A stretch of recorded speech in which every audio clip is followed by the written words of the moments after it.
Bonjour tous, bonjour à tous, c'est Steve. Je vais continuer à parler d'avoir confiance en Dieu. Je dis qu'il fallait peut-être en parler juste encore un peu, dire que nous avons besoin d'avoir confiance en Dieu pour avancer, pour vivre. La confiance en Dieu et encore plus la confiance en Jésus-Christ, n'est-ce pas?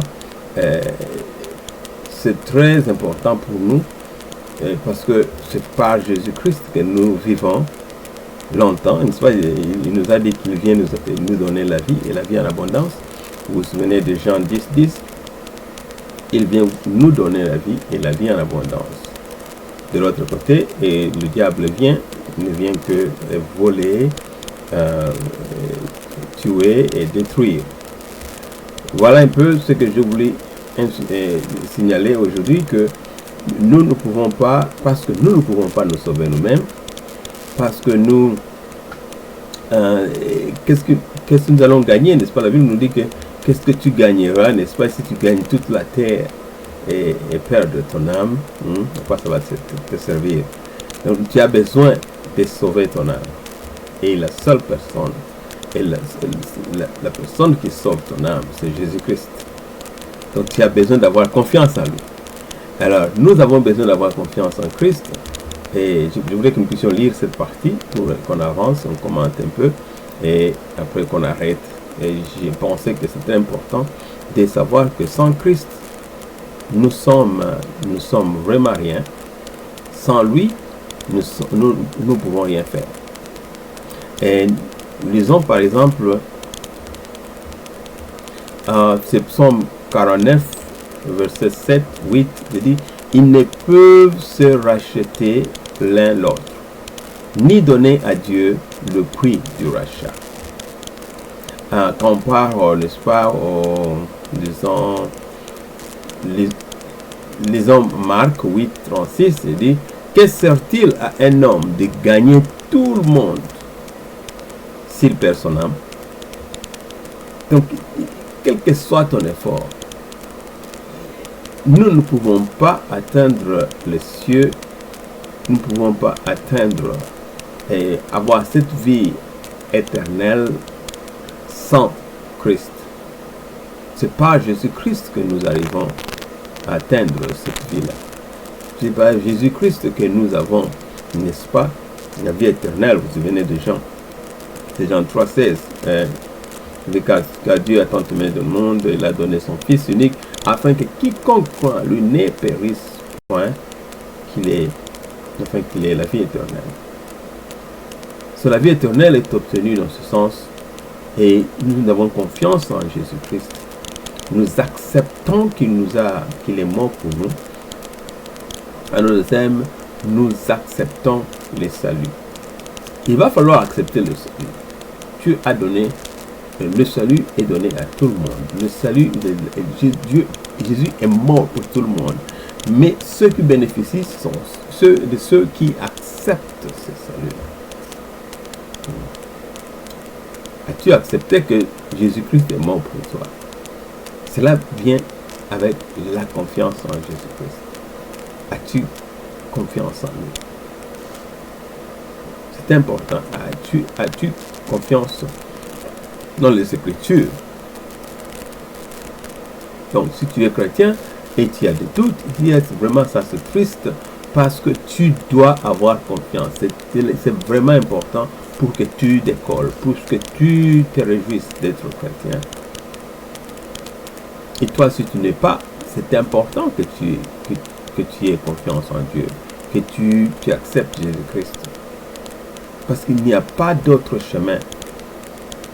Il n'y a pas d'autre chemin pour aller au ciel. Il n'y a pas d'autre chemin pour être réellement libre dans ce monde et dans le monde à venir. Il faut passer par Jésus-Christ. D'où la raison pour laquelle il faut avoir confiance en Jésus-Christ. Il faut accepter Jésus-Christ comme Seigneur et Sauveur. Et quand tu l'acceptes comme Seigneur et Sauveur, tu sauves ton âme. Regarde un peu Marc 8, 38. Il dit: car quiconque aura honte de moi et de mes paroles au milieu de cette génération adultère et pécheresse, le Fils de l'homme aura aussi honte de lui quand il viendra dans la gloire de son Père avec les saints anges.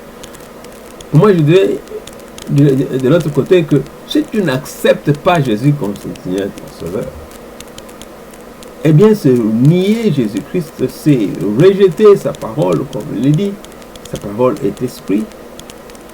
Tu la rejettes, eh bien, à la fin, tu n'as pas Jésus-Christ et tu vis sans Jésus-Christ pour toujours.